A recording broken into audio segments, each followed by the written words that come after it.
His grip on Labour has never been stronger. The adoring, ecstatic reception received by Jeremy Corbyn at his party conference, the serenades of the delegates and the delight at his policy ideas, combined with the big organisational gains made by his supporters in Labour's internal machinery, show a leader in complete command. Which poses a bit of a problem for the Labour MPs, a majority of their parliamentary party, remember, who were trying to ditch him, just a year ago. Somewhat to their surprise, most of them are still there. One effect of a snap election was that they didn't face retribution through a reselection process. And the Corbyn surge kept them in Parliament when many expected to lose a. I know of one MP who went to bed on election night, having written a concession speech which called for Mr. Corbyn to quit, having led Labour to catastrophe. At midnight they had to perform a rapid rewrite. What do they do now? They tread very carefully. There are several powerful reasons for this. Mr. Corbyn remarked that Labour remain in opposition. For now. No Labour MP wants to rock the boat when the Conservative government might well unravel, and perhaps trigger another election. Then there is the change in Labour's internal balance of power. Before this conference Mr. Corbyn's opponents still had a measure of control, which could be seen before the election, when selections for new candidates in safe Labour seats mostly went their way. But no longer. The left swept the board in elections to the National Constitutional Committee, which, depending on your point of view, has been the establishment inquisition, or the key buttress of party discipline. And the ruling National Executive Committee now has a left majority, including of the key party officers.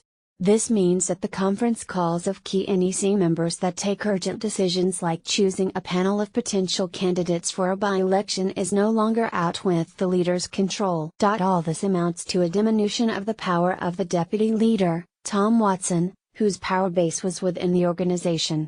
Watching the play of expressions across his face, as he sits next to his leader, has long been one of the most interesting pastimes at PMQ''s. His speech was relegated to a graveyard slot on Tuesday evening and he has to make his peace with an entrenched leader.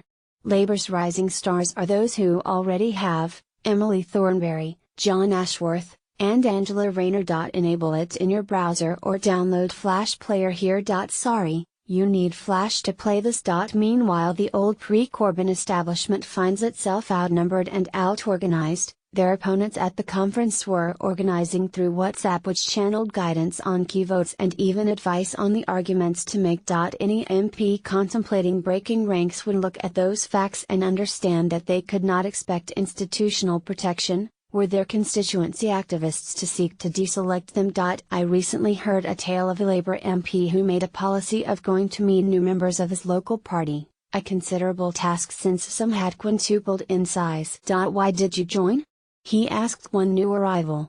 To deselect you, came the answer. But there does remain an issue which could see parliamentary splits, and it's coming up fast. Brexit. Enable it in your browser or download Flash Player here. Sorry. You need Flash to play this.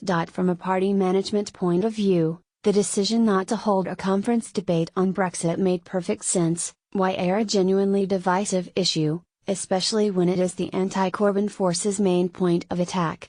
But eventually those divisions will out. MPs are going to spend much of the autumn debating the detail of the EU withdrawal bill, and an active group of backbenchers will be pushing a series of soft Brexit amendments, while the front bench, remembering that Labour represents both the most pro-Remain and the most pro-Leave Commons seats, tries to hold a more reserved line. Jeremy Corbyn used his speech to argue that only his party could unite Leavers and Remainers, by offering a positive vision of Brexit. Easy to say. It could well prove harder to achieve, even in its own parliamentary party. For Conservative MPs looking on, and contemplating their gathering next week, the Labour conference must have seemed pretty intimidating, both in its numbers and its confidence. The Tories have some post-election recriminating to do, but also because they don't have an answer to the Corbyn phenomenon. The news that the Shadow Chancellor John McDonnell's team has been wargaming a run on the pound, in the event of a Labour government being elected, will doubtless provide an attack line, but they need a positive vision too. Some Tories want to return to their old-time Thatcherite religion, tax cuts and free markets. Others are big state conservatives with an interventionist agenda of their own. Both sides of that argument wonder if there's a new, statist,